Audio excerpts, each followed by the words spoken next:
أعوذ بالله من الشيطان الرجيم بسم الله الرحمن الرحيم۔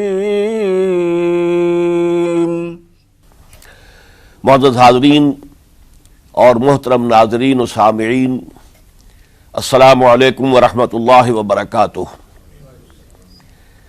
آج ہماری سہ روزہ تقاریر کی آخری کڑی ہے۔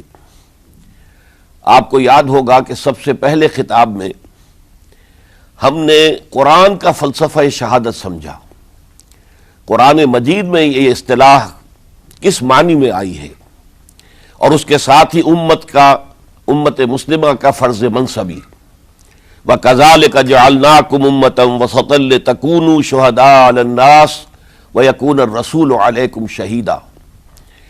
تو اللہ کے دین کو بالفعل قائم کرنے کے لیے، تاکہ نوع انسانی پر ایک ابدی حجت قائم ہو جائے کہ اللہ کا دین قابل عمل ہے، اسے قائم کیا جا سکتا ہے، اور یہ بہترین سماجی نظام ہے، پولیٹیکو سوشو اکنامک سسٹم اس سے بہتر آج تک چشم فلک نے نہیں دیکھا۔ یہ حجت قائم کرنے کے لیے جن حضرات نے اپنی جانوں کا نذرانہ پیش کر دیا، گویا کہ وہ اللہ کے گواہ قرار پائے، ان کے لیے لفظ شہید استعمال کیا گیا۔ دوسرے لیکچر میں آپ کو یاد ہوگا کہ ہم نے یہ بات سمجھنے کی کوشش کی کہ جب اللہ کا دین جزیرہ نماء عرب میں قائم ہو گیا، اور گویا کہ ہم کہہ سکتے ہیں کہ انقلاب محمدی علی صاحب الصلاۃ والسلام کی تکمیل ہو گئی، تو جیسے کہ ہر انقلاب کے ساتھ ہوتا ہے، اس کے بعد کچھ کاؤنٹر ریولوشنری موومنٹس شروع ہوئی۔ چنانچہ سب سے پہلے اندرون ملک عرب جھوٹے نبی کھڑے ہو گئے، نبوت کے جھوٹے دعوے دار، اور بہت سے لوگوں نے حکومت کو زکوٰۃ ادا کرنے سے انکار کر دیا، اور یہ فتنہ اتنا بڑا تھا کہ واقعہ یہ ہے کہ اگر اسے کرش نہ کر دیا جاتا تو انقلاب محمدی علی صاحب الصلاۃ والسلام اسی وقت ناکام ہو جاتا۔ یہ حضرت ابو بکر صدیق رضی اللہ تعالیٰ عنہ کے فضائل کا سب سے درخشاں باب ہے کہ انہوں نے اپنے عزم اور ہمت اور استقلال اور اللہ پر اعتماد، اللہ پر توکل اور بھروسے کے ساتھ ان دونوں فتنوں کو آئرن ہینڈ کے ساتھ کرش کر دیا، اور سال سوا سال ہی میں ان دونوں کاؤنٹر ریولوشنری موومنٹس کو ختم کر کے اس کے بعد انہوں نے جلد ہی اس نظام کا گویا کہ انچارج حضرت عمر رضی اللہ تعالیٰ عنہ کو بنا دیا کہ جو خلیفہ ثانی ہیں۔ پھر ہم نے دیکھا کہ حضرت عمر کے زمانے میں رضی اللہ تعالیٰ عنہ توسیع کا جو عمل ہے، توسیع انقلاب محمدی کا عمل بڑی تیز رفتاری کے ساتھ جاری ہوا، فتوحات کا سیلاب آیا، ایران پوری سلطنت تہس نہس ہو کر رہ گئی، اس کے پرچے اڑ گئے، سلطنت روما اپنے تمام شمالی افریقی مقبوضات سے محروم، مغربی ایشیا سے اسے بے دخل کر دیا گیا، صرف وہ یورپ کے اندر محدود ہو کر رہ گئی۔ اب ظاہر بات ہے کہ اس کے خلاف بھی تو پھر رد عمل ہونا تھا، کاؤنٹر ریولوشنری موومنٹس اٹھنی تھی۔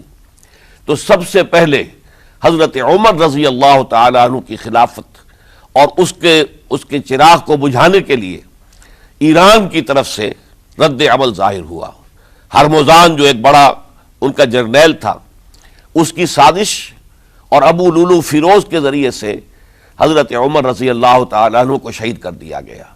سمجھا یہ گیا تھا کہ یہ ساری عمارت شاید اسی شخصیت کی بل پر کھڑی ہے، لہذا جب میدان سے حضرت عمر ہٹ جائیں گے تو یہ خلافت کی پوری عمارت جو ہے وہ زمیں بوس ہو جائے گی۔ لیکن معلوم ہوا یہ عمارت محمد کی بنائی ہوئی تھی صلی اللہ علیہ وسلم۔ کھنڈر بتا رہے ہیں عمارت عظیم تھی، بڑی عظیم عمارت تھی جو حضور نے تعمیر کی تھی، لہذا حضرت عمر کی شہادت سے کوئی فرق واقع نہیں ہوا۔ حضرت عثمان رضی اللہ تعالیٰ عنہ آ گئے میدان میں، اور میں بتا چکا ہوں آپ کو کہ ان کے دور خلافت کے جو 12 سال ہیں، ان میں سے پہلے 10 سال بالکل حضرت عمر فاروق رضی اللہ تعالیٰ عنہ کی خلافت کے دور کی مثال ہے۔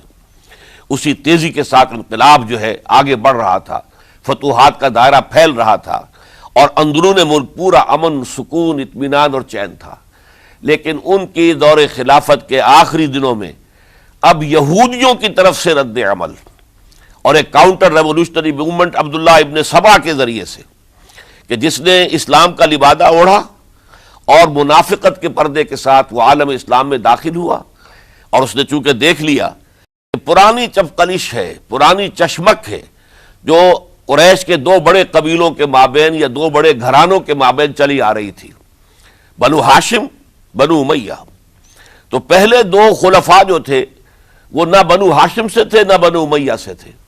حضرت ابو بکر صدیق بنو تیم سے تھے، حضرت عمر بنی عدی میں سے تھے، لیکن حضرت عثمان اب بنو امیہ میں سے تھے۔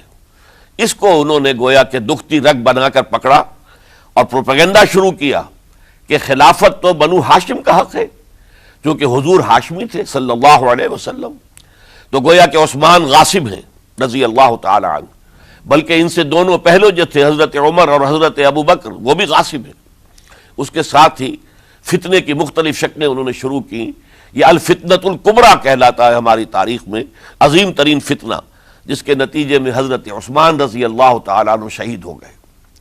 اور ان کی شہادت کے بعد اگرچہ خلافت حضرت علی رضی اللہ تعالیٰ عنہ کے ہاتھ میں آئی، لیکن یہ کہ باہمی خانہ جنگی کا وہ سلسلہ شروع ہوا جو حضرت علی کے دور خلافت جو 5 سالوں پر مشتمل ہے، اس کے دوران مسلسل خانہ جنگی رہی۔ ایک طرف شیعان علی تھے، دوسری طرف شیعان عثمان آ گئے، جو حضرت عثمان رضی اللہ تعالیٰ عنہ کے قتل کے قصاص کے مطالبے کو لے کر سامنے آئے۔ جنگ جمل ہوئی، ایک رات میں 10,000 مسلمان شہید ہوئے۔ جنگ صفین میں 74,000 مسلمان شہید ہوئے۔ جنگ نہروان میں پھر 4,000 مسلمان شہید ہوئے۔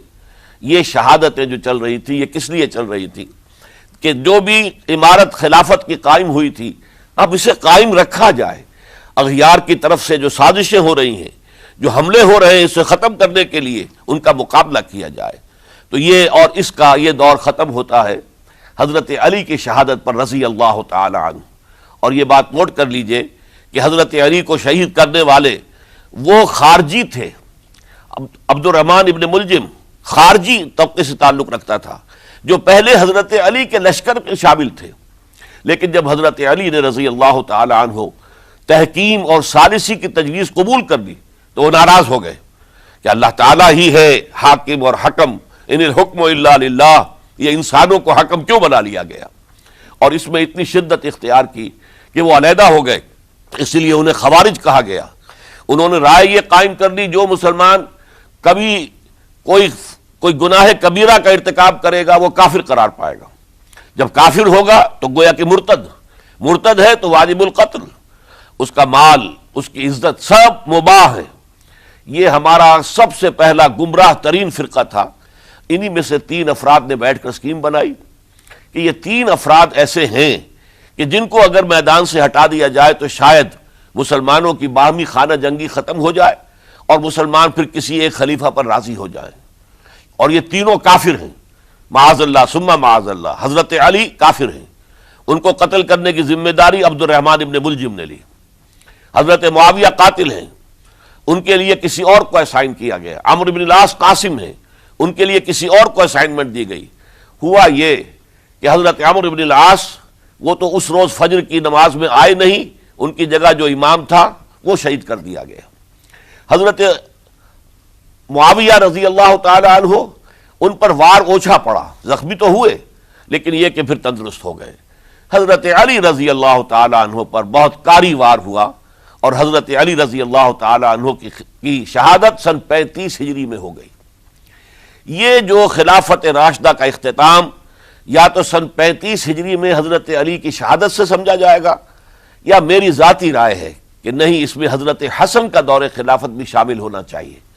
حضرت حسن کو کسی نے نامزد نہیں کیا تھا، نہ انہوں نے اپنی امیدواری کے ساتھ اپنے طاقت کے بل پر خلافت حاصل کی تھی، بلکہ حضرت علی سے جب یہ کہا گیا تھا کہ کیا ہم آپ کے بیٹے حسن کے ہاتھ پر بیعت کر لیں، تو انہوں نے فرمایا تھا کہ میں نہ تمہیں روکتا ہوں نہ حکم دیتا ہوں، یہ تمہارا معاملہ ہے، تم جسے مناسب سمجھو اس کے ہاتھ پر بیعت کر لو۔ حضرت حسن رضی اللہ تعالیٰ عنہ نے جن کے ہاتھ پر جب بیعت ہوئی تو اب معاملہ یہ ہو گیا کہ امیر معاویہ رضی اللہ تعالی عنہ وہ ایک لشکر لے کر شام سے چلے۔ حضرت حسن 50,000 آدمیوں کے ساتھ ادھر سے نکلے، لیکن یہ ہے کہ انہیں محسوس ہو گیا تھا کہ میرے ساتھیوں میں ایسا فسادی عنصر بھی موجود ہے جو عبداللہ ابن سبا کے ساتھیوں میں سے، کہ وہ کسی اچھے کام کو پسند نہیں کرتا، لہذا انہوں نے پھر صلح کی پیشکش کی، حضرت معاویہ کو پیغام بھیجا کہ میں مصالحت چاہتا ہوں، بتائیے شرائط کیا ہیں۔ حضرت معاویہ نے بلینک پیپر بھیج دیا، سادہ کاغذ، کہ آپ جو شرائط چاہیں اس پر لکھ دیں، وہ مجھے قبول ہوں گے۔ حضرت حسن نے رضی اللہ تعالیٰ عنہ شرائط لکھ دی، حضرت معاویہ نے قبول کر لی، تو حضرت حسن دستبردار ہو گئے خلافت کے دعوے سے، اور اس کے بعد پھر حضرت امیر معاویہ کی خلافت کی بیعت کی گئی۔ اس سے پہلے انہوں نے خلافت کی بیعت نہیں لی تھی۔ یہ ہے سن 41 ہجری، اور اسے عام الجماع کہا جاتا ہے، یعنی یہ اختتام ہے مسلمانوں کی خانہ جنگی کے دور کا۔ پھر جمعیت ایک ہو گئی، پھر عالم اسلام متحد ہو گیا، اب پورا کا پورا عالم اسلام حضرت امیر معاویہ کے زیر خلافت تھا۔ اور حضرت امیر معاویہ کون ہیں؟ وہ خود ایک صحابی رسول ہیں، جلیل القدر صحابی رسول ہیں، اور آپ کو میں نے کل بھی بتایا تھا کہ حضرت معاویہ رضی اللہ تعالیٰ عنہ کی ایک ہمشیرہ ام حبیبہ رضی اللہ تعالیٰ عنہ حضور کے ازواج مطہرات میں سے ہیں، تو حضور کے گویا کے برادر نسبتی ہوئے۔ جو چند لوگ جو وحی کے لکھنے پر جو کاتبین وحی جو حضور نے مقرر کیے تھے، ان میں سے ایک حضرت معاویہ بھی ہے۔ پھر حضرت معاویہ کے لیے حضور کی دعا ہمیں ملتی ہے، اللہم اجعلہ ہادیا مہدیا، اے اللہ اسے ہادی ہدایت دینے والا بنا دے اور مہدی بنا دے جو ہدایت یافتہ ہو۔ تو یہ ان کی شان ہے۔ اور پھر یہ کہ ان کے زمانے میں جب عالم اسلام متحد ہو گیا، داخلی خلفشار ختم ہو گیا، تو فتوحات کا سلسلہ بھی دوبارہ جاری ہو گیا۔ حضرت علی رضی اللہ تعالیٰ عنہ کے 5 سالہ دور خلافت میں کوئی توسیع نہیں ہو سکی تھی دارالاسلام کی، کوئی مزید علاقے جو ہیں سلطنت اسلامی میں شامل نہیں کیے جا سکے تھے، اس لیے کہ سارا معاملہ تو داخلی خلفشار کا تھا۔ جو خانہ جنگی ہو رہی تھی، ایک دوسرے کی تیروں اور تلواروں اور نیزوں سے 1 لاکھ کے قریب مسلمان ختم ہو گئے تھے، تو اندر سے گویا کہ موشن ٹوٹ گیا اس سیلاب کا۔ تو سیلاب پھر دوبارہ جب امت جمع ہو گئی عام الجماع کے بعد، تو حضرت معاویہ رضی اللہ تعالیٰ عنہ ان کا دور خلافت اب 20 برس ہے، اندازہ کیجئے، یہ پورے 20 برس کوئی اندرونی خلفشار نہیں ہوا، کوئی جھگڑا نہیں ہوا، کوئی فساد نہیں ہوا، بلکہ جو فتوحات کا دائرہ تھا شروع ہو گیا۔ مکران اور سندھ کے علاقے فتح ہوئے، کابل اور یہ افغانستان کا علاقہ فتح ہوا، ترکستان کے علاقوں کے اندر پیش قدمی ہوئی، ادھر یہ کہ قیصر سلطنت روما کا اس کے مرکزی شہر قسطنطنیہ پر حملہ کیا گیا، جس کے لیے کہ حضور کی حدیث موجود تھی پیشن گوئی کے طور پر، اول جیش یغزو مدینۃ القیصر مغفورون لہم، حضور نے فرمایا تھا کہ جو پہلا لشکر قیصر کے شہر پر حملہ کرے گا تو وہ سب کے سب وہ مغفرت پا جائیں گے، اللہ تعالیٰ ان کی مغفرت فرما دے گا۔ اگرچہ کامیابی نہیں ہوئی، لیکن اس پیشن گوئی کی وجہ سے آپ کو معلوم ہے کہ حضرت ایوب رضی اللہ تعالی عنہ ان کو بھی اس پیشن گوئی کی وجہ سے، حالانکہ 90 برس سے اوپر عمر تھی، لیکن وہ بھی کہا انہوں نے کہ میں بھی اس میں جانا چاہتا ہوں، چنانچہ اس لشکر میں گئے، وہی فوت ہوئے۔ بہرحال یہ سارے کارنامے اپنی جگہ پر، امن و امان اپنی جگہ پر، اس کے باوجود اہل سنت والجماعت حضرت معاویہ کے دور خلافت کو خلافت راشدہ میں شامل نہیں سمجھتے۔ اس کی وجہ کیا ہے؟ خلافت راشدہ کی شرط اولین قرآن مجید کے حکم کے مطابق امرہم شورا بینہم، مسلمانوں کے باہمی معاملات باہمی مشورے سے طے پاتے ہیں۔ حضرت ابوبکر صدیق رضی اللہ تعالیٰ عنہ سقیفہ بنی سعدہ کے اندر مشورے کے بعد ان کو منتخب کیا گیا اور ان کے ہاتھ پر بیعت ہوئی۔ حضرت عمر رضی اللہ تعالیٰ عنہ کو حضرت ابوبکر نے مسلمانوں سے مشورہ کر کے پھر نامزد کیا۔ حضرت عثمان کے لیے حضرت عمر رضی اللہ تعالیٰ عنہ نے اپنے جانشین کے لیے 6 افراد پر مشتمل کمیٹی بنا دی، جو بڑے سے بڑے جو اصحاب جو جن کے بارے میں کہا گیا ہے کہ جن کو دنیا ہی میں بشارت دے دی گئی تھی، جو عشرہ مبشرہ میں سے جو باقی تھے، ان کے اوپر مشتمل کمیٹی بنا دی کہ آپ لوگ طے کر لیں اور اپنے سے کسی ایک پر جمع ہو جائیں۔ اس اعتبار سے حضرت علی کے ہاتھ پر بھی جو بیعت ہوئی ہے تو وہ اہل مدینہ کے دباؤ پر ہوئی ہے، ان کے مطالبے پر ہوئی ہے۔ حضرت علی خود جو ہے وہ خلافت کے مدعی نہیں تھے بلکہ انکار کرتے رہے، چونکہ فتنے کا دور تھا، حضرت عثمان شہید ہوئے تھے، مسلمانوں کے دل زخمی تھے۔ اس حالت میں وہ سمجھتے تھے کہ اگر میں یہ خلافت جو ہے اپنے ہاتھ میں لے لوں گا تو ہو سکتا ہے کہ اس کا حق ادا نہ کر سکوں، لیکن یہ کہ جب انہوں نے دیکھا کوئی اور بھی تیار نہیں، طلحہ بھی تیار نہیں، زبیر بھی تیار نہیں، تو آخر مسلمانوں کو بغیر امارت کے چھوڑا تو نہیں جا سکتا، تو حضرت علی نے وہ قبول کر لی۔ حضرت حسن کے بارے میں بتا چکا ہوں کہ ان کے بارے میں لوگوں نے کہا تو حضرت علی نے فرمایا میں نہ حکم دیتا ہوں نہ روکتا ہوں۔ لیکن حضرت امیر معاویہ رضی اللہ تعالیٰ عنہ صحابی بھی ہیں، حضور کے قرابت دار بھی ہیں، کاتبین وحی میں سے بھی ہیں، پھر ان کا دور حکومت امن، سکون، اطمینان ہر طرح سے جو ہے 20 برس تک کوئی داخلی خلفشات نہیں ہوا، کوئی فساد نہیں ہوا، کوئی باہمی جنگ و جدل نہیں ہوا، بلکہ فتوحات کا دائرہ آگے بڑھا۔ اس کے باوجود چونکہ انہوں نے طاقت سے خلافت حاصل کی، لہذا ان کے دور خلافت کو ہم خلافت راشدہ میں تسلیم نہیں کرتے، حالانکہ وہ خود راشد ہیں، اس لیے کہ تمام صحابہ کرام کے بارے میں سورہ حجرات میں فرمایا وَلَكِنَّ اللَّهَ حَبَّبَ إِلَيْكُمُ الْإِيمَانَ وَزَيَّنَهُ فِي قُلُوبِكُمْ وَكَرَّهَ إِلَيْكُمُ الْكُفْرَ وَالْفُسُوقَ وَالْعِصْيَانَ أُولَٰئِكَ هُمُ الرَّاشِدُونَ۔ تمام صحابہ کرام کی شان یہ ہے کہ اللہ تعالیٰ نے ان کے دلوں میں ایمان کو کھبو دیا ہے، ایمان ان کے دلوں میں رچ گیا ہے، بس گیا ہے، جم گیا ہے، اور کفر سے، فسق سے انہیں تبھی نفرت ہو گئی ہے، اور یہ سب کے سب راشدون ہیں۔ تو تمام صحابہ راشدون ہیں، اس اعتبار سے خود حضرت امیر معاویہ بھی راشدون میں شامل ہیں، لیکن خلفائے راشدین میں شامل نہیں ہیں۔ خلفائے راشدین عام طور پر تو ہم کہتے ہیں حضرت ابو بکر، حضرت عمر، حضرت عثمان، حضرت علی۔ میں نے اپنی ذاتی رائے، حقیر سی رائے عرض کی ہے، اس میں حضرت حسن کا دور بھی شامل ہونا چاہیے 6 مہینے کا، تب وہ 30 برس پورے ہوتے ہیں، جو حدیث میں آیا ہے کہ خلافت جو ہے وہ 30 برس رہے گی، اس کے بعد ملوکیت شروع ہو جائے گی۔ تو ملوکیت کا پہلا قدم یہ تھا کہ حضرت معاویہ نے طاقت سے بزور خلافت حاصل کی، اس لیے ان کو خلیفہ راشد ہم نہیں کہتے۔ البتہ یہ ضرور ہے کہ ان کا دور بہت پرسکون دور تھا۔ البتہ جب 10 برس گزر گئے حضرت معاویہ کے دور حکومت کو، اب میں یہاں لفظ خلافت کی بجائے دور حکومت استعمال کر رہا ہوں، جو کہ خلافت راشدہ سے ذرا اس کا فرق واضح ہو جائے، تو اس وقت ایک اور صحابی، جلیل القدر صحابی مغیرہ ابن شعبہ رضی اللہ تعالی عنہ، وہ حضرت معاویہ کے پاس آئے اور انہوں نے یہ کہا کہ دیکھیے اگر آپ نے اپنے بعد اپنا جانشین نامزد نہ کیا تو ہو سکتا ہے پھر فسادات پیدا ہو جائے، پھر مختلف لوگ خلافت کا دعویٰ لے کر کھڑے ہو جائیں، پھر خانہ جنگی ہو جائے۔ 5 برس کی خانہ جنگی میں 1 لاکھ سے زیادہ مسلمان شہید ہو چکے ہیں، قتل ہو چکے ہیں، ہلاک ہو چکے ہیں، اب دوبارہ وہی دور نہ آ جائے، لہذا آپ اپنا جانشین نامزد کر دیجئے۔ امیر معاویہ ریلیکٹنٹ تھے، لیکن انہوں نے دلائل دیے، دلائل مضبوط تھے۔ انہوں نے کہا کہ اب کبار صحابہ دنیا سے رخصت ہو چکے، وہ جماعت کہ جن کی تربیت اور تزکیہ، جن کی تعلیم حضور نے خود کی تھی اور ان کو اندر سے پاک کر دیا تھا، ان کی نیتیں بالکل پاک ہو چکی تھی، کوئی نفسانیت ان میں نہیں رہی تھی، وہ جماعت تو اکثر و بیشتر اب ختم ہو چکی، فوت پا چکے، وفات ہو چکی۔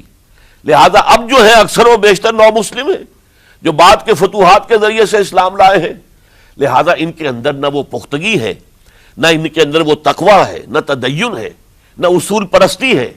اسلام کی پوری تعلیمات جو ہیں وہ ان کے وجود کے اندر، ان کے شعور کے اندر گہری اتری ہوئی نہیں ہے، لہذا اب صورتحال وہ نہیں رہ سکے گی جو حضرت ابو بکر یا حضرت عمر یا حضرت عثمان یا حضرت علی کے زمانے میں تھی، لہذا آپ نامزد کیجئے۔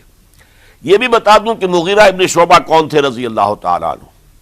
نمبر 1 یہ کہ یہ اصحاب شجرہ میں شامل ہیں، جن 1400 یا 1800 افراد نے حضور سے بیعت کی تھی صلح حدیبیہ سے متصلا قبل، اس درخت کے نیچے بیٹھ کر جس کے بارے میں سورہ فتح میں فرمایا گیا کہ لقد رضی اللہ عن المؤمنین اذ یبایعونک تحت الشجرہ، اللہ ان تمام اہل ایمان سے راضی ہو گیا جو ہے نبی صلی اللہ علیہ وسلم آپ کے دست مبارک پر بیعت کر رہے تھے اس درخت کے نیچے، ان میں سے موجود، ان میں یہ مغیرہ ابن شعبہ ہے۔ پھر مغیرہ ابن شعبہ وہ ہیں کہ حضرت علی اور امیر معاویہ ان کے درمیان جو خانہ جنگی ہوئی اس میں ہمیشہ حضرت علی کے ساتھ رہے، حضرت علی کے ہی وہ سپورٹر تھے، ان کے ساتھ تھے۔ اس پہلو سے اچھی طرح سمجھ لیجئے کہ یہ نہیں ہے کہ وہ در حقیقت کوئی پہلے سے وہ امیر معاویہ کے ساتھی تھے، نہیں، لیکن اب جو صورتحال وہ دیکھ رہے تھے، جہاں دیدہ انسان تھے، بہت بڑے سیاستدان تھے، جانتے تھے حالات کو، حالات کے نبض پر ان کا ہاتھ تھا، لہذا انہوں نے یہ مشورہ دیا اور پھر امیر معاویہ نے اس مشورے کو قبول کر لیا اور یزید کی ولی عہدی کا اعلان کر دیا۔ یہ بالکل مڈل ہے حضرت امیر معاویہ کے دور خلافت کا درمیان، یہ 10 سال جب ہو گئے تھے حضرت امیر معاویہ کی خلافت کو یا حکومت کو، تب یہ معاملہ پیش آیا اور یزید کے ہاتھ پر یہ بیعت ولی عہدی تمام جو بھی مختلف گورنرز تھے ان کے ذریعے سے کہہ دیا گیا اپنے اپنے علاقے کے لوگوں سے بیعت لے لو۔ یہ بیعت عام طور پر لوگوں نے کر لی، البتہ 5 شخصیتیں جو بہت نمایاں تھیں انہوں نے اس بیعت سے انکار کیا۔ ان میں کون تھے ذرا نوٹ کیجئے۔ حضرت ابو بکر فوت ہو چکے، ان کے بیٹے عبد الرحمن ابن ابی بکر۔ حضرت عمر فوت ہو چکے، ان کے بیٹے عبداللہ ابن عمر۔ حضرت زبیر فوت ہو چکے، ان کے بیٹے عبداللہ ابن زبیر۔ حضرت عباس فوت ہو چکے، ان کے بیٹے عبداللہ ابن عباس۔ حضرت علی شہید ہو چکے، ان کے بیٹے حسین ابن علی رضی اللہ تعالی عنہم اجمعین۔ یہ 5 جو امت کے بہت بڑے 5 افراد کے گویا کے وہ چشم و چراغ تھے ان گھرانوں کے، انہوں نے انکار کیا۔ اور ان میں خاص طور پر عبد الرحمن ابن ابی بکر نے یہ جملہ کہا کہ تم چاہتے ہو کہ قیصر و کسریٰ کی سنت پر عمل کرو کہ باپ کے بعد بیٹا حاکم بن جائے، یعنی ایک قدم تو خلافت کا نظام پہلے ہی نیچے اتر چکا۔ مشاورت سے تو حضرت امیر معاویہ کا بھی جو نسب ہوا ہے وہ مشاورت سے نہیں ہوا۔ ایک درجے میں وہ جو اللہ تعالیٰ کے رسول نے عمارت بنائی تھی شاندار، اس خلافت کا جو سیاسی نظام تھا اس میں ایک تو کڑی آ چکی زوال کی کہ ایک شخص نے طاقت کے ذریعے سے خلافت حاصل کر لی۔ اب اس کی اگلی کڑی لانا چاہتے ہو کہ قیصر و کسریٰ کے طریقے سے خاندان کے اندر، ایک قبیلے کے اندر یہ خلافت جو ہے یا حکومت جو ہے نسل بعد نسل، باپ کے بعد بیٹا اور بیٹے کے بعد پوتا، اس کو ہم کبھی گوارا نہیں کریں گے۔ حضرت امیر معاویہ بہت دانشمند انسان تھے، انہوں نے ان 5 حضرات پر کوئی تشدد نہیں کیا، کوئی جبر نہیں کیا، بلکہ رہنے دیا، ٹھیک ہے یہ بیعت نہیں کر رہے، ابھی تو بیعت ولی عہدی ہے، کوئی حرج نہیں۔ لہذا کوئی جھگڑا، کوئی اس وجہ سے کوئی فساد، اس بنا پر کوئی جنگ نہیں ہوئی۔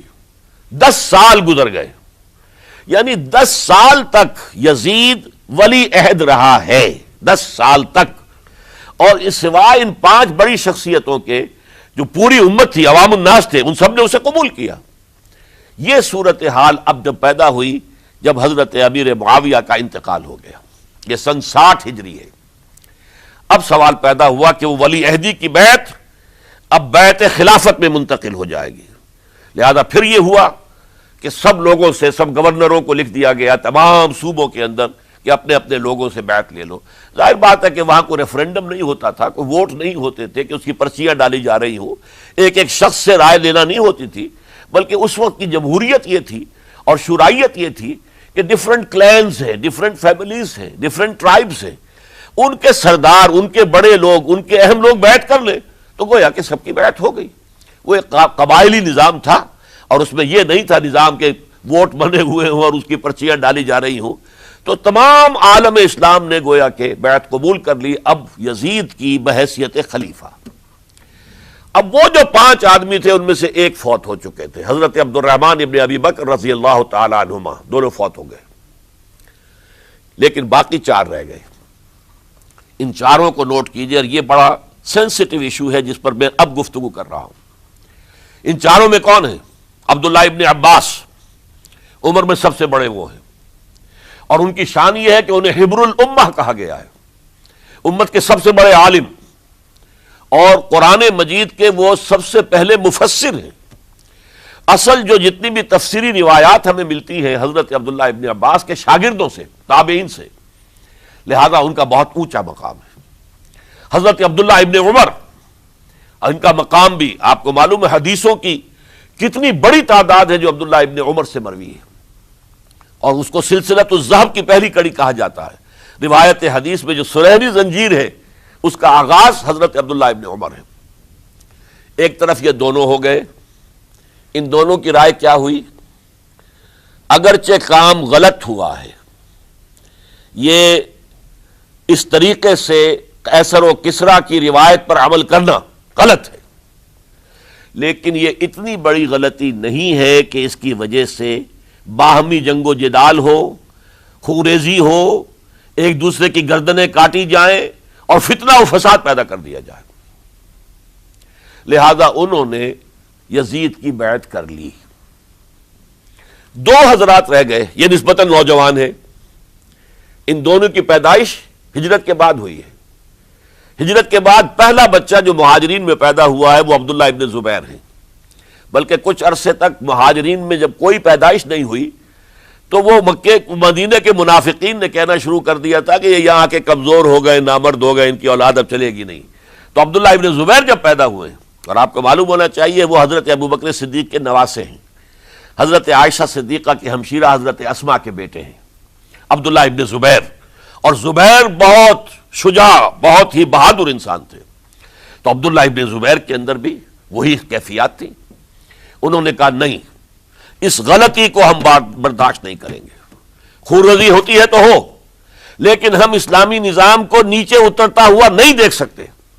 جیسے کبھی حضرت ابوبکر نے فرمایا تھا ایبدل الدین وانا حی، کیا دین میں ترمیم اور تنسیخ کر دی جائے گی؟ دین کو بدل دیا جائے گا، دین میں تحریف کر دی جائے گی، جبکہ میں ابھی زندہ ہوں، میں جیتے جی یہ نہیں ہونے دوں گا۔ حضرت عبداللہ ابن زبیر کی یہ رائے ہوئی وی ہیو ٹو چیلنج، ہم مقابلہ کریں گے، ہم اسے پیسیولی قبول نہیں کریں گے۔ انہوں نے بیعت سے انکار کیا اور مدینہ چھوڑ کر مکے جا کر حرم کے اندر پناہ گزین ہو گئے۔ یہی معاملہ حضرت حسین ابن علی رضی اللہ تعالی عنہما کا تھا، وہ بھی نہایت شجاع، نہایت جری، نہایت بہادر۔ انہوں نے بھی کہا کہ یہ غلط قیصر و کسریٰ کی روایت جو شروع ہو رہی ہے اسے ہم نے ریزسٹ کرنا ہے اور اسے ہم آگے نہیں چلنے دیں گے۔ ان پر بھی جب دباؤ ڈالا گیا کہ بیعت کرو تو وہ کچھ وقت مانگ کر کہ دیکھیے میں ایسا شخص نہیں ہوں کہ تنہائی میں علیحدہ کمرے میں بیٹھ کر بیعت کروں، جب عمومی بیعت لوگے تم سب سے تو میں بھی آ جاؤں گا، اس وقت لوگ فیصلہ کریں گے۔ تو بس اس وجہ سے پھر وہ گورنر جو تھا اس وقت مدینے کا، اس سے اجازت لے کر آ گئے اور راتوں رات وہاں سے نکل کر وہ بھی مکے پہنچ گئے۔ تو اب یہ چار جو ہیں دو گروہوں میں تقسیم ہو گئے، 2+2۔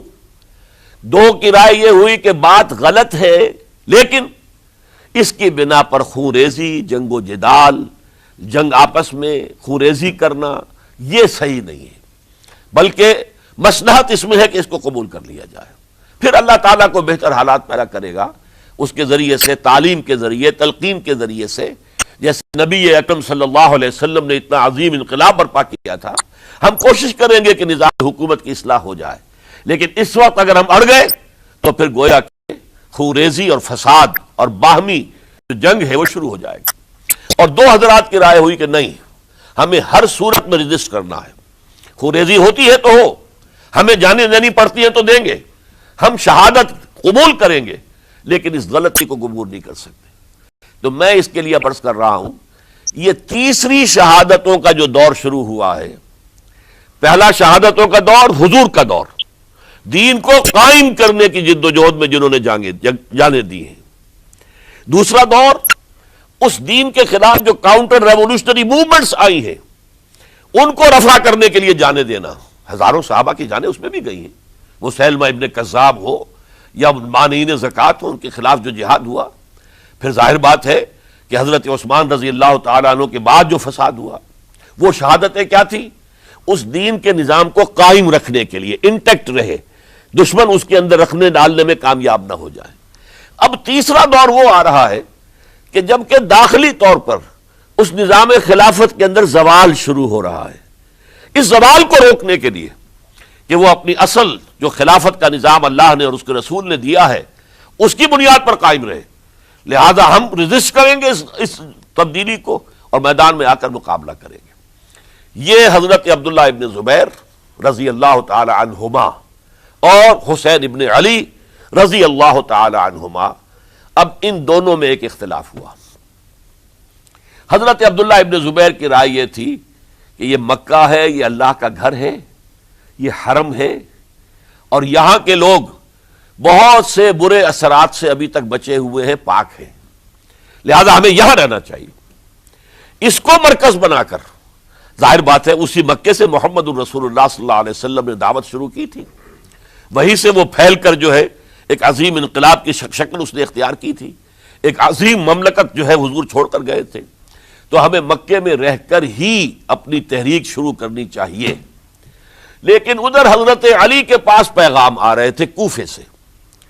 کوفہ چونکہ حضرت حسین کے پاس پیغام آ رہے تھے کوفے سے، چونکہ کوفے کو حضرت علی نے دار الخلافہ بنا لیا تھا، اور وہاں سمجھا جاتا تھا کہ حضرت علی کے ہمدرد اور حضرت شیعان علی جنہیں ہم کہیں، ان کے ساتھی ہم خیال یہ لوگ ہیں کثرت کے ساتھ، اور وہاں سے اب خطوط کا تانتا شروع ہو گیا، آپ یہاں آئیے، ہم بےتاب ہیں، آپ کا استقبال کریں گے، آپ کے ہاتھ پر بیعت کریں گے، تاکہ یہ جو قیصر و کسریٰ کی سنت شروع ہو رہی ہے اس کو روکا جا سکے۔ وہ تانتا بنا ہوا ہے خطوط کا۔ تو حضرت حسین رضی اللہ تعالیٰ عنہ نے فیصلہ کر لیا کہ میں کوفے جاؤں گا۔ حضرت زبیر روکتے رہ گئے کہ نہیں، کوفیوں پر اعتماد نہ کیجیے، یہ زبانی کلامی ساتھ دیتے ہیں، جب ڈنڈا چلتا ہے تو پھر یہ ہٹ جاتے ہیں میدان سے، ان پر اعتماد نہ کریں آپ، لہذا یہی مکے میں رہیے اور ہم دونوں مل کر ایک بڑی طاقت بن جائیں گے، اور یہ مکہ جو ہے ہمارے لیے حصار ہے، یہ ہمارے لیے پناہ گاہ ہے، یہاں سے اس دعوت کا آغاز کیا جائے۔ اب یہ افسوس ہے، اس سے اللہ کی مشیت سمجھا جائے، اللہ کی مرضی ہے، جو کچھ ہوتا ہے وہ تو بے اذن رب ہوتا ہے، اللہ اپنی مصلحتوں سے ہم سے زیادہ واقف ہے، ہم تو نہیں سمجھ سکتے۔ حضرت حسین نے فیصلہ کیا اور ڈٹ گئے اس فیصلے پر کہ میں کوفے جاؤں گا۔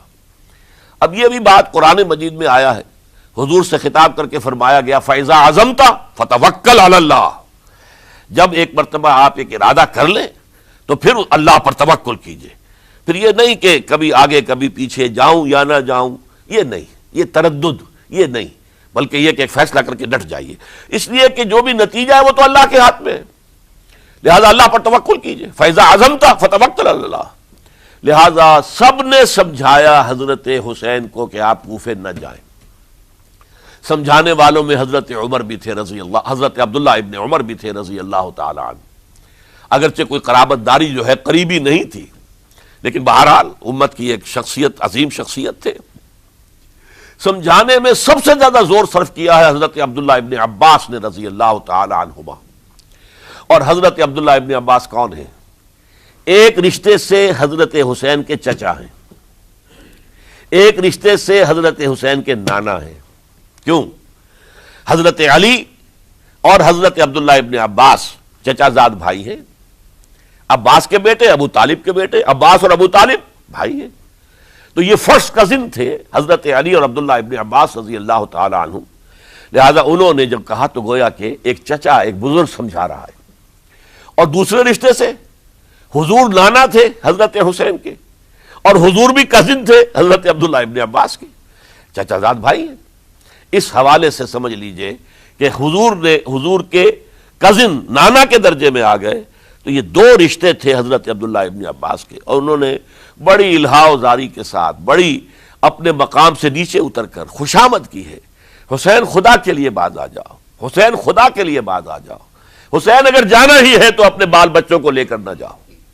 جس طریقے سے تمہارے باپ حضرت علی رضی اللہ تعالیٰ عنہ کو کوفہ کے اندر ذبح کر دیا گیا، کہیں ایسا نہ ہو کہ تمہیں بھی تمہارے بال بچوں کے سامنے ذبح کر دیا جائے، باز آ جاؤ۔ لیکن حضرت حسین اب اللہ کی طرف سے ان کے دل میں ایک ارادہ پختہ ہو چکا تھا، اور انہوں نے حضرت مسلم بن عقیل کو بھیجا تھا کہ جاؤ میری طرف سے کوفے والوں سے بیعت لے اور پھر مجھے اطلاع دو۔ وہ گئے، وہاں 12,000 افراد نے بیعت کر لی۔ اب ان کا خط آ گیا کہ یہاں تو فضا بالکل ہموار ہے، اتنے لوگوں نے بیعت کی ہے، باقی بھی جیسے ہی آپ سامنے آ جائیں گے سب بیعت کر لیں گے، لہذا یہاں پر وہ ریزسٹنس کے لیے گویا کہ ہمارے پاس طاقت اس کوفے کے اندر بہت مضبوط طاقت ہوگی کہ ہم یزید کی حکومت کے خلاف ریزسٹ کر سکیں۔ اس کے بعد ہوا کیا؟ یزید نے عبید اللہ ابن زیاد کو گورنر بنا کر بھیج دیا۔ یہ شخص تھا بہت ڈنڈا چلانے والا، اس نے سختیاں شروع کی تو بہت سے لوگ اس بیعت سے تائب ہو گئے.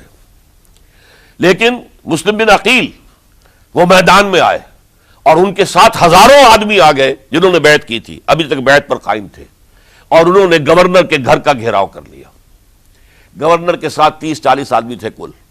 وہ چھتوں پر چڑھ گئے، وہاں سے پتھراؤ کیا، اور وہاں سے جو 30-40 آدمی کوفے کے تھے ان سے کہا تم اپنے اپنے لوگوں کو کہو کہ چلے جائیں واپس یہاں سے. انہوں نے اوپر سے کہنا شروع کیا، ڈرایا، بہت خوفناک نتیجہ نکلے گا، اب عبید اللہ ابن زیاد تم سب کو ہلاک کر دے گا. ایک ایک کر کے بھیڑ چھٹتی چلی گئی اور صرف چند افراد رہ گئے، اور اس کے نتیجے میں حضرت مسلم بن عقیل شہید کر دیے گئے. بلکہ ایک شخص ہانی نے انہیں پناہ دی تھی کوفے میں، ان کو بھی قتل کر دیا گیا، شہید کر دیا گیا. اس پر یہ ہے کہ انہوں نے ایک شخص کے ذریعے سے پیغام دیا قتل کیے جانے سے پہلے کہ دیکھو میرا تو وقت آ گیا ہے، میں تو اب قتل ہو جاؤں گا، شہید کر دیا جاؤں گا، تو میرا پیغام حسین تک پہنچا دو رضی اللہ تعالی عنہ کہ یہاں یہ بغاوت ہو گئی. لوگوں نے، کوفیوں نے، الکوفی لا یوفی، کوفی جو ہے وہ پورا نہیں کرتا اپنے عہد کو اور وفا کو. اس کا ایک ثبوت ہمیں مل گیا ہے، یہ سب کے سب منحرف ہو گئے بیعت سے. آپ جہاں تک آ گئے وہاں سے واپس چلے جائیے.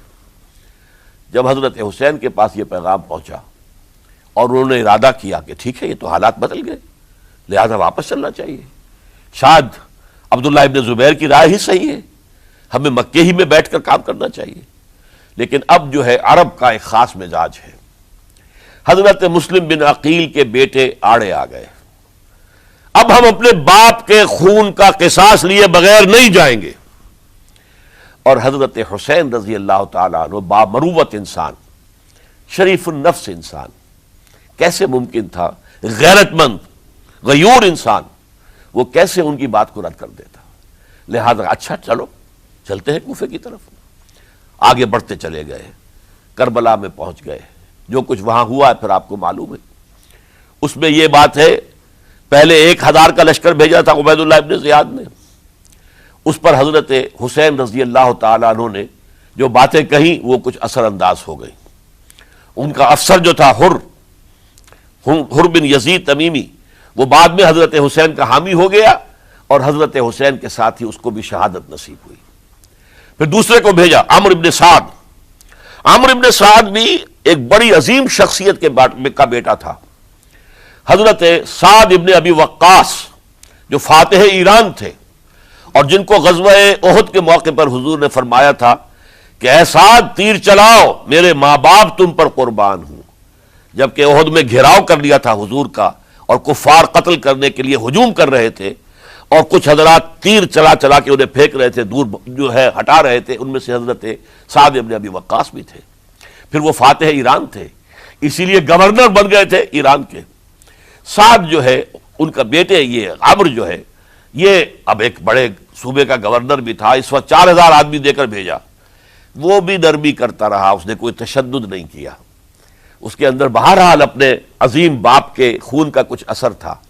لیکن یہ کہ پھر ابن زیاد کو اطلاع مل گئی کہ عمرو ابن سعد جو ہے وہ تو لے تو لال کر رہا، حملہ نہیں کر رہا، قتل نہیں کر رہا، بلکہ یہ کہ وہ تو اس راستہ بھی دینے کے لیے تیار ہے کہ نہ مدینے کی طرف جائیے اور نہ آپ مکے کی طرف جائیے، نہ کوفے کی طرف جائیے، بلکہ آپ چاہے تو دمشق چلے جائیں، یزید سے اپنا معاملہ کر لیں. اس پر ابن زیاد نے پھر وہاں سے خط لکھا ہے، میں نے تمہیں اس کام کے لیے بھیجا تھا، میں نے تمہیں حکم دیا تھا حسین سے میری بیعت لو، یعنی میری بیعت کے ذریعے یزید کی بیعت لو اور اسے پکڑ کر لا کر میرے سامنے پیش کرو. لہذا پھر اس نے ایک بہت خونخوار شخص کو زیادہ فوج دے کر بھیجا ہے، اور وہ جو ہے اس نے آ کر جو ہے شمر نے پھر اس نے فیصلہ کن معاملہ کیا. حضرت حسین رضی اللہ تعالیٰ عنہ نے ان دنوں میں جو وہاں گزرے ہیں، جتنے بھی کوفی آئے ہوئے تھے نا، اکثر و بیشتر تو کوفے کے لوگ تھے، ان سے کہا کہ میں خود نہیں آیا، تم نے مجھے بلایا تھا. اے فلاں ابن فلاں، کیا تم نے مجھے خط نہیں لکھا تھا کہ آؤ؟ اے فلاں ابن فلاں، کیا تم نے مجھے پیغام نہیں بھیجا تھا کہ یہاں تشریف لائیے؟ اور دیکھو میرے پاس تمہارے خطوط موجود ہیں. وہ ایک تھیلا جس میں کہ خطوط تھے وہ بھی لا کے میدان میں رکھ دیا. یہ حضرت حسین رضی اللہ تعالیٰ عنہ کی شرافت اور اپنی صاف دلی. کوئی اس کے اندر عیاری نہیں تھی ان کے اندر، معاذ اللہ ثم معاذ اللہ، لیکن یہ کہ اس کا نتیجہ اچھا نہیں نکلا. نتیجہ کیا نکلا؟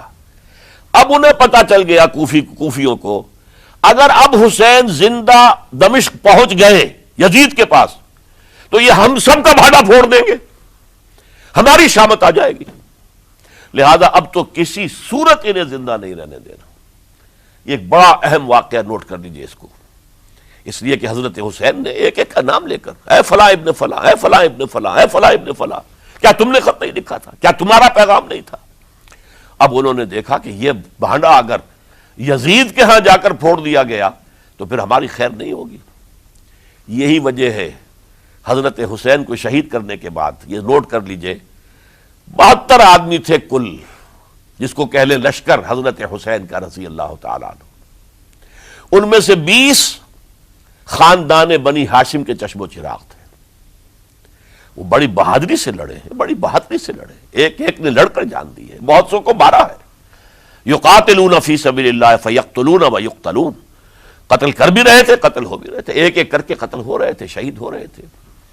20 جو ہے خاندان بنی ہاشم میں سے شہید ہوئے ہیں. حضرت حسین رضی اللہ تعالیٰ عنہ کا ایک بہت ہی انفنٹ چھوٹا بچہ وہ بھی شہید ہوا ہے. باقی سب مرد، تمام مرد، سوائے ایک حضرت حسین کے بیٹے حضرت علی بن حسین زین العابدین کہلائے بعد میں، وہ بیمار تھے، وہ جنگ میں حصہ نہیں لے سکتے تھے، وہ بچ گئے صرف. اچھا، حضرت حسین شہید ہو گئے، یہ ہے 10 محرم الحرام سن 61 ہجری. کیا مطلب ہے؟ حضور کے انتقال کے ٹھیک 50 برس بعد، سن 11 ہجری میں حضور کا انتقال، اور سن 61 ہجری میں حضور کے نواسے، اور جن کے بارے میں حضور نے فرمایا سیدہ شباب اہل الجنہ، حضرت حسین شہید کر دیے گئے. اور اس کے بعد اس لشکر نے خیموں کو آگ لگا دی. یہاں نکتہ سمجھ لیجیے، آگ کیوں لگائی؟ انہیں معلوم تھا ہمارے خلاف ڈاکومنٹری پروف موجود ہے وہاں پر، وہ ہمارے خطوط کے تھیلے وہاں موجود ہیں، اگر وہ باقی رہ گئے تو ہماری شامت آ جائے گی، ہمیں کون بچائے گا؟ ورنہ ظاہر بات ہے کہ اگر تو وہ دشمنی کے انداز میں بات ہوتی تو خواتین کی بھی بے حرمتی کی گئی ہوتی، لیکن نہیں، کسی نے، ظاہر بات ہے کہ خانوادہ نبوت کہ کسی خاتون کی بے حرمتی نہیں کی، قطعاً نہیں کی، قطعاً نہیں کی، قطعاً نہیں کی. لیکن خیمے جلانا ان کی ضرورت تھی تاکہ وہ ریکارڈ جو ہے ان کا وہ تلف ہو جائے، سارے خطوط جو ہیں وہ جل جائیں تاکہ ان کے خلاف ثبوت باقی نہ رہے. یہ عظیم سانحہ کربلا ہے. اب چونکہ یہ ہماری تاریخ کے ان واقعات میں سے ہے جس پر بہت کچھ اختلافات ہیں، مختلف گروہوں کی تعبیرات بہت مختلف ہیں. ایک طرف اہل تشیع کا اپنا بیان ہے، دوسری طرف اہل سنت کا ایک اجماعی بیان ہے، تیسری طرف کچھ ایسے لوگ پیدا ہو گئے ہیں جو حضرت حسین رضی اللہ تعالیٰ عنہ پر الزام لگا رہے ہیں اہل سنت میں سے کہ وہ تو حکومت کے طالب تھے، اقتدار کے خواہشمند تھے، واجب القتل تھے. معاذ اللہ ثم معاذ اللہ ثم معاذ اللہ. حضرت حسین اگرچہ صغار صحابہ میں سے تھے، یعنی حضور کی حیات طیبہ میں ابھی چھوٹے بچے تھے، لیکن ان کا شمار صحابہ میں ہے. اور پھر یہ وہ شخص ہے جو حضور کی گود میں کھیلا ہے، یہ وہ ہے جو حضور کے شانوں کے اوپر جس نے سواری کی ہے. علامہ اقبال نے جیسے حضرت اسماعیل کے لیے کہا ہے کہ وہ فیضان نظر تھا یا کہ مکتب کی کرامت تھی، سکھائے کس نے اسماعیل کو آداب فرزندی. ظاہر بات ہے حضرت اسماعیل کسی اسکول اور مدرسے دارالعلوم میں پڑھے نہیں تھے کہ وہاں پتہ چلتا کہ والد کا حق کیا ہے. یہ فیضان نصر تھا، ابراہیم کی نگاہ کا یہ فیضان تھا کہ بیٹے کے اندر وہ جذبہ پیدا ہوا کہ یا ابت افعل ما تؤمر، ابا جان جو خواب آپ دیکھ رہے ہیں اور جو حکم آپ کو اس خواب کے ذریعے مل رہا آپ کر گزریے، ستجدنی انشاءاللہ من الصابرین. تو اسماعیل کا معاملہ اگر یہ تھا فیضان نظر سے، تو حضرت اسماعیل تو حضرت ابراہیم کے پاس زیادہ رہے بھی نہیں، وہ تو مکے میں رہے. حضرت عثمان جو حضرت ابراہیم تو شام میں رہتے تھے، کبھی کبھی آ جاتے تھے، بس اس سے زیادہ معاملہ نہیں تھا. وہ فیضان نظر حضرت اسماعیل کو تھا، تو حضور صلی اللہ علیہ وسلم کا فیضان نظر کتنا ہوگا. اس کا آپ اندازہ کیجئے. یہ کوئی جنگ اقتدار نہیں تھی معاذ اللہ ثم معاذ اللہ ثم معاذ اللہ، بلکہ انہوں نے اپنا ایک فرض منصبی سمجھا ہے کہ میرے نانا کا لایا ہوا نظام اور اس کے اصول اب ٹوٹ رہے ہیں. جیسے حضرت ابو بکر کا قول میں نے آج بھی آپ کو سنایا، ایبدل الدین وانا حی، کیا دین میں ترمیم اور تنسیخ کی جائے گی، دین کی باتوں کو بدل دیا جائے گا جبکہ میں ابھی زندہ ہوں. اسی طریقے سے گویا کہ زبان حال سے حضرت حسین اور عبداللہ ابن زبیر رضی اللہ تعالی عنہم ان دونوں نے یہ فیصلہ کیا کہ ہم روکیں گے اس کو.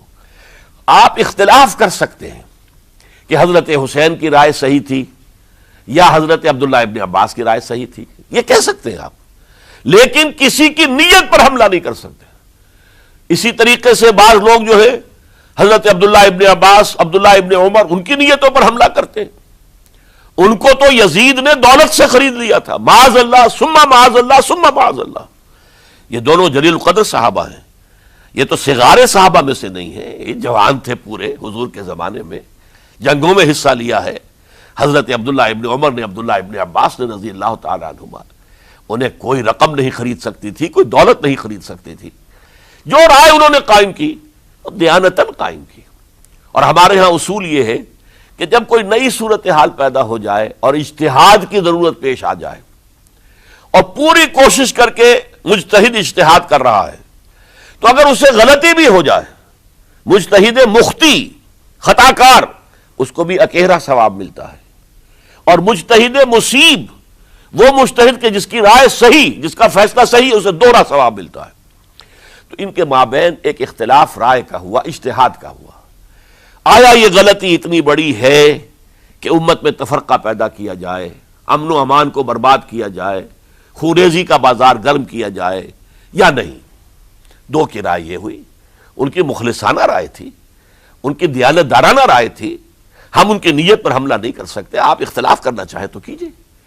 اسی طرح حضرت عبداللہ ابن زبیر اور حضرت حسین ابن علی رضی اللہ تعالی عنہ، ظاہر بات ہے کہ ان کا بھی ایک اجتہادی رائے تھی کہ نہیں، یہ دین کے نظام کے اندر بہت بڑا رکھنا پڑ رہا ہے، یہ تو اب قیصر و کسریٰ کی سنت شروع ہو رہی ہے، یہ اسلام کے دین کے اوپر طریقہ نہیں، عمل نہیں ہو رہا ہے، تو ہم اسے اپنی جانوں کا نذرانہ دے کر بھی اسے روکیں گے، روکنے کی کوشش کریں گے، رکے نہ رکے ہم اپنی جانیں دے دیں گے.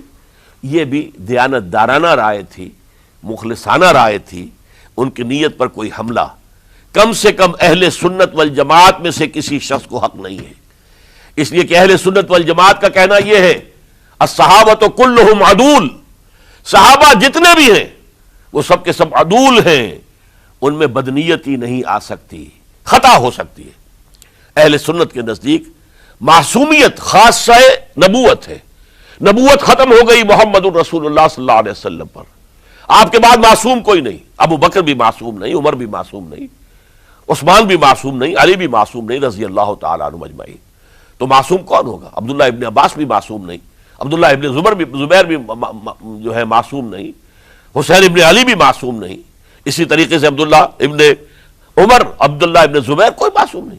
انہوں نے اپنی رائے قائم کی ہے، اس پر عمل کیا ہے دیانت دارانہ سنسیریٹی کے ساتھ، اور ان کے لیے اللہ تعالیٰ کے ہاں ہر طرح کا اجر و ثواب ہے سب کے لیے. حضرت عبداللہ ابن زبیر کی رائے اس اعتبار سے بہتر ثابت ہوئی، انہوں نے مکے میں پھر حکومت قائم کی، 9 برس تک ان کی حکومت قائم رہی. بنو امیہ ختم نہیں کر سکے اسے. سن 73 میں جا کر ان کی شہادت ہوئی ہے. اور ایک مرحلہ تو وہ بھی آیا تھا کہ شام اور مصر کی دونوں صوبے جو ہیں وہ بھی ان کے تحت آ گئے تھے. تو واقعہ یہ ہے کہ اگرچہ حضور نے ہمیں منع کیا ہے کہ کبھی یہ نہ کہا کرو کہ ایسا ہوتا تو ایسا ہو جاتا، نہیں، جو ہوا اللہ کی مرضی سے ہوا، اللہ کے اذن سے ہوا. حدیث کے الفاظ ہیں ان کلمۃ لو تفتح عمل الشیطان، یہ جو لو کاش یہ ہو جاتا، کاش یوں ہو جاتا تو بڑے اچھے نتیجے نکلتے، یہاں سے شیطان کا عمل شروع ہو جاتا ہے. ورنہ واقعہ یہ ہے کہ دل سے یہ بات نکلتی ہے. اگر حضرت حسین اور عبداللہ ابن زبیر یکجا ہو جاتے اور مکے کو اپنا مرکز بنا کر جو عظیم مقصد انہوں نے اپنے سامنے رکھا تھا کہ یہ جو روایت غلط آ رہی ہے اسلام کے دینی سیاسی نظام کے اندر، اس کو ہم روکیں گے، تو اللہ تعالیٰ انہیں کامیابی عطا فرما دیتا. لیکن یہ پھر ہم کہیں گے ما شاء اللہ کان وما لم یشاء لم یکن. جو اللہ نے چاہا وہ ہوا اور جو اللہ نے نہیں چاہا وہ نہیں ہوا. حضرت حسین کو وہ عظیم شہادت اللہ نے دینی تھی, وہ اونچا مقام عطا کرنا تھا, اور پھر ان کی عظیمت, ان کا صبر, ان کا ثبات, ان کا استقلال, معلوم ہوا کہ اللہ تعالیٰ نے انسانوں کے اندر کتنی کچھ طاقت رکھی ہوئی ہے اور کتنی کچھ صلاحیتیں اللہ نے ودیعت کی ہیں. وہ جس طرح ڈٹے رہے, کھڑے رہے, واقعہ یہ ہے کہ وہ بھی نوع انسانی کے لیے ہمیشہ